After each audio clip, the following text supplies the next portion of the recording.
Hi ಎಲ್ರಿಗೂ welcome back to my YouTube channel.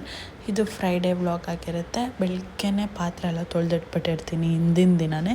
ಕೆಲವೊಂದು ಸತಿ ತೊಳಿತೀನಿ, ಕೆಲವೊಂದು ಸತಿ ತೊಳೆಯಲ್ಲ ಟು ಬಿ ಆನೆಸ್ಟ್. ಹಾಗೆ ತಿಂಡಿಗೆ ಶಾವಿಗೆ ಉಪ್ಪಿಟ್ಟು ಮಾಡ್ಕೊಳ್ಳೋಣ ಅಂದ್ಕೊಂಡೆ. ಇವತ್ತು ಸ್ವಲ್ಪ ಮೀಟಿಂಗ್ ಅಟೆಂಡ್ ಮಾಡೋದಿತ್ತು, ಅದಕ್ಕೆ ಮಾರ್ನಿಂಗೇ ಅಡುಗೆ ಮಾಡಿಬಿಡ್ತಿದ್ದೆ. ರಸಮ್ ಮಾಡ್ತಿದ್ದೆ. ರಸಮ್ ರೆಸಿಪೀಸ್ ನಿಮ್ಗೆಲ್ಲರಿಗೂ ಗೊತ್ತೇ ಇದೆ. ಕೆಲವರು ರೀತಿ ಮಾಡ್ತಾರೆ ಊರ ಸೈಡು. ನನಗಿದು ಈಸಿ, ನನಗೂ 4-5 ರೀತಿ ರಸಮ್ ಗೊತ್ತಿದೆ. ಬಟ್ ನನಗೆ ಕ್ವಿಕ್ಕಾಗಿ ಹಾಕೋದು ಅಂದರೆ ಈ ಥರ ರಸಮ್ಮು. ಅದಕ್ಕೆ ನಾನು ಬೆಳಗ್ಗೆನೇ ರಸಮ್ ಮಾಡಿಟ್ಬಿಟ್ಟಿದ್ದೆ.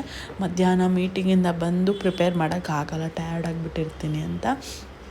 ಅದಕ್ಕೆ ಬೆಳಗ್ಗೆ ಎಷ್ಟಾಗುತ್ತೋ ಅಷ್ಟೇ ಕೆಲಸ ಮುಗಿಸ್ಕೊಂಬಿಡೋಣ ಅಂತ ಬೆಳಗ್ಗೆ ರೆಡಿ ಮಾಡ್ಕೊತಿದ್ದೆ. ಹಾಗೆ ನಾನು ಶಾವಿಗೆ ಉಪ್ಪಿಟ್ಟು ಬಿಡಿ ಬಿಡಿಯಾಗಿ ಹೇಗೆ ಮಾಡೋದು ಅಂತ ಅಂದರೆ, ಫಸ್ಟು ನೀವು ಒಂದು ಬಾಣಲಿಲಿ ನಿಮ್ಗೆ ಎಷ್ಟು ಬೇಕೋ ಅಷ್ಟು ಕ್ವಾಂಟಿಟಿಲಿ ಶಾವಿಗೆ ಹಾಕ್ಕೊಳ್ಳಿ. ಶಾವಿಗೆ ಹಾಕ್ಕೊಂಡ್ಮೇಲೆ ಅದಕ್ಕೆ 1 ಟೀ ಸ್ಪೂನು ಆಯಿಲ್ ಹಾಕಿ ಒಂದು ಸ್ವಲ್ಪ ಸಾಲ್ಟ್ ಹಾಕಿಬಿಟ್ಬಿಡಿ. ಒಂದು 5 ಮಿನಿಟ್ಸ್ ಆಗಿದ ತಕ್ಷಣ ತೆಗೆದು ಸೈಡ್ಗೆ ಇಟ್ಕೊಂಡ್ಬಿಡಿ. ಕೋಲ್ಡ್ ವಾಟರಲ್ಲಿ ಇಲ್ಲ ಟ್ಯಾಪ್ ವಾಟರಲ್ಲಿ ವಾಶ್ ಮಾಡಿ. ಹಾಗೆ ಅದಕ್ಕೆ ಒಗ್ಗರಣೆಗೆ ಸ್ವಲ್ಪ ಆಯಿಲು, ಅಂದರೆ ನಿಮ್ಗೆ ಎಷ್ಟು ನಿಮ್ಮ ಮನೆಗೆ ಎಷ್ಟು ಹಾಕೋತಿರೋ ಅಷ್ಟು ಆಯಿಲ್. ಕೆಲವರು ಜಾಸ್ತಿ ಯೂಸ್ ಮಾಡ್ತಾರೆ, ಕೆಲವರು ಕಮ್ಮಿ ಯೂಸ್ ಮಾಡ್ತಾರೆ. ನಾನು ಸ್ವಲ್ಪ ಜಾಸ್ತಿನೇ ಯೂಸ್ ಮಾಡ್ತೀನಿ, ಟೇಸ್ಟ್ ಬರುತ್ತೆ ಅಂತ. ಒಂದು 2 to 4 ಸ್ಪೂನು ಆಯಿಲ್ ಹಾಕ್ಕೊಂಡಿದ್ದೀನಿ. ಸಾಸಿವೆ, ಹೆಸರುಬೇಳೆ ಮತ್ತು ಕಡಲೆಬೇಳೆ ಎಲ್ಲ ಹಾಕ್ಕೊಂಡು, ಕಡಲೆಕಾಯಿ ಎಲ್ಲ ಹಾಕ್ಕೊಂಡು ಹುರ್ಕೊಂಡ್ಬಿಡಿ ಚೆನ್ನಾಗಿ. ಅಂದರೆ ಮೇಯ್ನ್ ಇಲ್ಲೇ ಇರೋದು, ನೀವೇನಾರ ಸೀದಿಸ್ಬಿಟ್ರೆ ಟೇಸ್ಟೇ ಇರಲ್ಲ. ಸ್ವಲ್ಪ ಹಂಗೆ ಅಂದರೆ ಗೋಲ್ಡಿಶ್ ಬ್ರೌನ್ ಬರುತ್ತೆ, ಅಲ್ಲಿವರೆಗೂ ಕಾಯಬೇಕು. ಫುಲ್ಲು ಸೀದಿಸ್ಬಿಟ್ರೆ ಟೇಸ್ಟೇ ಇರಲ್ಲ. ಚೆನ್ನಾಗಿ ಹುರ್ಕೊಳ್ಳಿ. ನಾನು ಅಷ್ಟೇ, ನಾನು ಅವಾಗೆಲ್ಲ ಗೊತ್ತಿಲ್ಲದೆ ಸೀದಿಸ್ಬಿಡ್ತಿದ್ದೆ, ಟೇಸ್ಟೇ ಬರ್ತಿರಲಿಲ್ಲ. ನನಗೆ ಯಾರು ಸಜೆಸ್ಟ್ ಮಾಡಿದ್ರು ಫುಲ್ಲು ಸೀದ್ಸಂಗೆ ಮಾಡಬೇಡ, ಲೈಟಾಗಿ ಮಾಡು ಅಂತ. ಅಷ್ಟೊತ್ತಿಗೆ ನಾನು ಗೋಡಂಬಿ ಹಾಕ್ಕೊತಾ ಇದ್ದೀನಿ. ಗೋಡಂಬಿ ಆಪ್ಷನಲ್ಲು, ನಾನು ಸುಮ್ಮನೆ ಮನೇಲಿತ್ತು ಅಂತ ಹಾಕ್ಕೊಂಡಿದ್ದೀನಿ. ಹಸಿಮೆಣ್ಸಿನ್ಕಾಯಿ, ಕರಿಬೇವು ಹಾಕ್ಕೊಂಡು ಹುರ್ಕೊತಿದ್ದೀನಿ. ಚಟಪಟ ಅಂತ ಇರುತ್ತೆ. ಹಾಗೆ ಆನಿಯನ್ ಹಾಕ್ಕೊಳ್ಳಿ. ಆನಿಯನ್ನು ಸ್ವಲ್ಪ ಇದ್ರೂ ಸಾಕು, ಜಾಸ್ತಿ ಆನಿಯನ್ ಹಾಕ್ಬಿಟ್ರೆ ಅದೇ ಫ್ಲೇವರ್ ಬಂದುಬಿಡುತ್ತೆ. ಆಮೇಲೆ ವೆಜಿಟೇಬಲ್ಸ್ ಹಾಕ್ಕೊಂಡಿದ್ದೀನಿ, mixed vegetables, capsicum, beans, carrot 3 ಹಾಕ್ಕೊಂಡಿದ್ದೀನಿ. ಹಾಗೆ ಆಮೇಲೆ ನಾನು ಸೈಡ್ಗಿಟ್ಟು ವಾಶ್ ಮಾಡಿಟ್ಟಿರ್ತೀನಲ್ಲ, ಅದನ್ನು ಶಾವಿಗೆನ ತೆಗೆದು ಹಾಕ್ಕೊತೀನಿ. ನಾನು ವೈಟ್ ಕಲರ್ ಯೂಶ್ವಲಿ ಮಾಡ್ಕೊಳ್ಳೋದು, ಇವತ್ತು ಎಲ್ಲೋ ಮಾಡಿಕೊಂಡೆ. ಹಾಗೆ ಸಬ್ಬಕ್ಕಿ ಹಾಕ್ಕೊಂಡಿದ್ದೀನಿ. ನಿಮಗೆ ಕೊತ್ತಂಬರಿ ನಮ್ಮಲ್ಲಿ ಸಬ್ಬಕ್ಕಿ ಇತ್ತು, ಸಬ್ಬಕ್ಕಿ ಹಾಕಿದ್ದೀನಿ. ನೀವೇನು ಬೇಕಾದ್ರೂ ಹಾಕ್ಕೋಬೋದು. ತುಂಬ ಚೆನ್ನಾಗಿರುತ್ತೆ. ನಮ್ಮ ಮನೇಲಿ ನಮ್ಮ ಮನೆಯವ್ರಿಗೆ ತುಂಬ ಇಷ್ಟ. ಹಾಗೆ ಲಾಸ್ಟಲ್ಲಿ ಮರಿಬೇಡಿ, ಲೆಮನ್ ಹಾಕ್ಕೊಂಡ್ಬಿಡಿ. ಅರ್ಧ ಲೆಮನ್ ಇರುತ್ತಲ್ಲ, ಕ್ವಾಂಟಿಟಿ ಸೈಜ್ಗೆ ನಾನು ಒಂದು ಅರ್ಧ ಹಾಕ್ಕೊಂಡಿದ್ದೀನಿ, ಚೆನ್ನಾಗಿರುತ್ತೆ ಅಂತ. ನಿಮ್ಮ ಮನೆಗಳಲ್ಲಿ ಎಷ್ಟು ಜನಕ್ಕೆ ತಕ್ಕಂತೆ ಹಂಗೆ ಮಾಡಿ. ನಮ್ಮ ಮನೇಲಿ ಉಪ್ಪಿಟ್ಟಾಗಿರ್ಬೋದು, ಶಾವಿಗೆ ಉಪ್ಪಿಟ್ಟಾಗಿರ್ಬೋದು, ಅವಲಕ್ಕಿ ಆಗ್ಬೋದು, ಏನೇ ಮಾಡಿದ್ರು ನಮ್ಮ ಮನೆಯವ್ರಿಗೆ ತರಕಾರಿ ಬೇಕು. ಹಾಗೆ ಈ ಕಡೆ ಸಾಂಬಾರು ಇತ್ತಲ್ಲ, ಅದು ಆರಿತ್ತು, ಒಗ್ಗರಣೆಗೆ ಹಾಕ್ಕೊಂಡ್ಬಿಡೋಣ ಅಂತ ರೆಡಿ ಮಾಡ್ಕೊತಿದ್ದೆ. ನಾನು ಯೂಶ್ವಲಿ ಈ ರಸಮ್ ಹೆಂಗೆ ಮಾಡ್ತೀನಿ ಅಂತ ಅಂದರೆ, ಜೀರಿಗೆ ಮತ್ತು ಮೆಣಸು ಹಾಕ್ಕೊಂಡು ಹುರ್ಕೊಂಡು ರುಬ್ಬಿಟ್ಟು ಇಲ್ಲ ಕುಟ್ತೀನಿ. ನಾನು ರುಬ್ಬಕ್ಕಿಂತ ಕುಟ್ಟು ಹಾಕಿದ್ರೆ ತುಂಬ ಚೆನ್ನಾಗಿರುತ್ತೆ. ನಮ್ಮ ಅಜ್ಜಿ ಎಲ್ಲ ಹಂಗೆ ಮಾಡ್ತಿದ್ದಿದ್ದು, ಅವ್ರು ಮಿಕ್ಸಿ ಎಲ್ಲ ಜಾಸ್ತಿ ಯೂಸೇ ಮಾಡ್ತಾರಲ್ಲ, ಕುಟ್ಟಿ ಹಾಕ್ಕೊತಿದ್ರು. ಸಾರು ತುಂಬ ಟೇಸ್ಟ್ ಬರೋದು. ನೀವು ಹಾಗೆ ಮಾಡಿ ಹುರಿದ್ಕೊಳ್ಳಿ ಚೆನ್ನಾಗಿ, ಘಮ ಬರೋವರೆಗೂ. ಘಮ ಬಂದಮೇಲೆ ರುಬ್ಬಕ್ಕಿಂತ ಕುಟ್ಟಿ ಹಾಕಿ ರಸಮ್ಗೆ ಚೆನ್ನಾಗಿರುತ್ತೆ. ಹಾಗೆ ರಸಮ್ಗೆ ನಾನು ಒಗ್ಗರಣೆ ಮಾಡ್ಕೊತಿದ್ದೆ. ನಾನು ಈ ಯೂಟ್ಯೂಬ್ ಜರ್ನಿ ಶುರು ಮಾಡಿ ಹೇಳಬೇಕಂತಂದರೆ ತುಂಬ ದಿನಗಳೇ ಆಗಿತ್ತು. ಗ್ಯಾಪ್ ತೊಗೊಳ್ತಾ ಇದ್ದೀನಿ.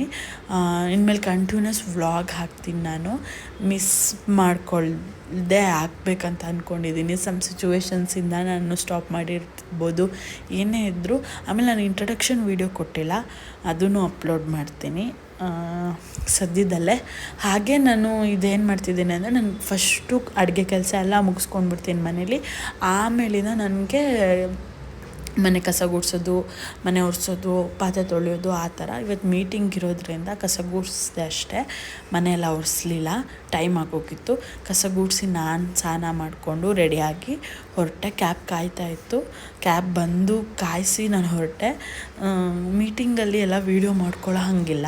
ಮೀಟಿಂಗಲ್ಲೇ ನಾವು ಸ್ವಲ್ಪ ಬಿಸ್ನೆಸ್ ಬಗ್ಗೆ ಮಾಡ್ತಿರ್ತೀವಿ ಮೀಟಿಂಗ್ಸು, ಅದ್ರ ಬಗ್ಗೆ ಎಲ್ಲ ಇತ್ತು. ಚೆನ್ನಾಗಿತ್ತು ಮೀಟಿಂಗು. ಅಟೆಂಡ್ ಮಾಡಿಬಿಟ್ಟು ಶೋರೂಮಿಗೆ ಬಂದೆ. ಮಧ್ಯಾಹ್ನ ಊಟ ಅಲ್ಲೇ ಮೀಟಿಂಗ್ ಹೋಗಿದ್ನಲ್ಲ, ಅಲ್ಲೇ ಆಗಿತ್ತು. ಸೊ ವಾಕಿಂಗ್ ಮಾಡ್ತಿದ್ದೆ. ಅಮ್ಮ ಸಿಗು ಅಂತ ಅಂದರು. ನಾನು ಅಮ್ಮ ಸಿಕ್ಕಿ ಒಂದು ಕಪ್ ಕಾಫಿ ಕೊಟ್ಬಿಟ್ಟು ಅಮ್ಮನ ಡ್ರಾಪ್ ಮಾಡಿದೆ ಮನೆಗೆ. ಇವರೇ ನಮ್ಮಮ್ಮ ನೋಡಿ. ಅಮ್ಮನ್ನ ಡ್ರಾಪ್ ಮಾಡಿದೆ. ಹಾಗೆ ಈವ್ನಿಂಗ್ ಬಂದು ಪಾಯಸ ನನ್ನ ಫ್ರೆಂಡ್ ಪಾಯಸ ಕೇಳ್ತಿದ್ಲು, ಅವಳಿಗೆ ತುಂಬ ಇಷ್ಟ ಪಾಯಸ ಅಂತ. ನಾನು ಅಮ್ಮನ ಡ್ರಾಪ್ ಮಾಡಿಬಿಟ್ಟು ನಾನೇನು ಆಫೀಸ್ಗೆ ಹೋಗಲಿಲ್ಲ, ಮನೆಗೆ ಬಂದೆ, ಪಾಯಸ ಮಾಡ್ತಾಯಿದ್ದೆ. ನಾವು ಏನಾರ ಇವೆಂಟ್ ಫಂಕ್ಷನ್ ಇದ್ರೇ ಪಾಯಸ ಮಾಡಬೇಕು, ಏನಾರ ಹಬ್ಬ ಇದ್ರೇ ಪಲ್ಯ ಮಾಡಬೇಕು, ಆ ಥರ ಎಲ್ಲ. ನಮ್ಮ ಮನೇಲಿ ಯಾವಾಗ ಬೇಕಾರ ಪಲ್ಯಗಳು ನಡೀತಾ ಇರುತ್ತೆ, ತಿಂತಾಯಿರ್ತೀವಿ. ಮಾಡಿ ಪಾಯಸನೂ ಅಷ್ಟೇ ರೀಸನಿಂದ ಏನು ಮಾಡಲ್ಲ, ತಿನ್ನಬೇಕು ಅನಿಸ್ತಾ ಮಾಡ್ಕೊಂಡು ತಿಂತಾ ಇರೋದು. ಎಲ್ಲ ಪಾಯಸ ಎಲ್ಲ ಮಾಡಿಟ್ಬಿಟ್ಟು ಅವಳನ್ನ ಕರ್ಕೊಂಡ್ಬರೋಣ ಅಂತ ಹೋದೆ. ಕೀ ಮರ್ತ್ಬಿಟ್ಟು ಬಂದುಬಿಟ್ಟಿದ್ದೆ. ಕೀ ಬೈತಾ ಇದ್ಲು ಅವಳು ನಾನು ಡೈಲಿ ಒನ್ ಟೈಮ್ ಅಲ್ಲ ಎಲ್ಲ. ಹಾಗೆ ನಾನು ನನ್ನ ಫ್ರೆಂಡ್ ಸ್ವಲ್ಪ ಹೊತ್ತೆಲ್ಲ ಮಾತಾಡ್ಕೊಂಡು ಕೂತ್ಕೊಂಡಿದ್ವಿ. ಹಳೇದೆಲ್ಲ ಅಂದರೆ ನಾವು ಹೇಗೆಲ್ಲ ಫ್ರೆಂಡ್ ಆದ್ವಿ ಅಂತ ತುಂಬ ಚೆನ್ನಾಗಿ ಮಾತಾಡ್ತಿದ್ವಿ. ಆಫ್ಟರ್ ಲಾಂಗ್ ನಾವು ಡೈಲಿ ಸಿಗ್ತೀವಿ, ಡೈಲಿ ಮಾತಾಡ್ತೀವಿ. ಬಟ್ ಕೆಲವೊಂದು ಸಿಕ್ಕಿದಾಗ ಮಾತಾಡೋದೆಲ್ಲ ತುಂಬ ಚೆನ್ನಾಗಿರುತ್ತೆ ಅಂತ ಅನಿಸುತ್ತೆ. ಹಾಗೆ ನಾನು ಮತ್ತು ಅವಳು ಹೊರಟ್ಲು, ಸರಿ ಟೈಮ್ ಆಯ್ತು ನಾನು ಹೋಗ್ತೀನಿ ಅಂದ್ಬಿಟ್ಟು. ಆಮೇಲೆ ನನ್ನ ಹಸ್ಬೆಂಡ್ ಬಂದರು, ಅವ್ರಿಗೆ ಕಾಫಿ ಮಾಡಿಕೊಡ್ತಿದ್ದೆ. ಅವ್ರಿಗೆ ಸ್ಟ್ರಾಂಗ್ ಕಾಫಿ ಇಷ್ಟ, ಸೊ ಕಾಫಿ ಮಾಡಿ ತೊಗೊಂಡೋಗಿ ಕೊಟ್ಟೆ. ನನಗೆ ಮನೆಯಲ್ಲಿ ಇವತ್ತು ಹಾಲಿಡೇ ಇರೋದ್ರಿಂದ ಸ್ವಲ್ಪ ಕೆಲಸಗಳಿತ್ತು.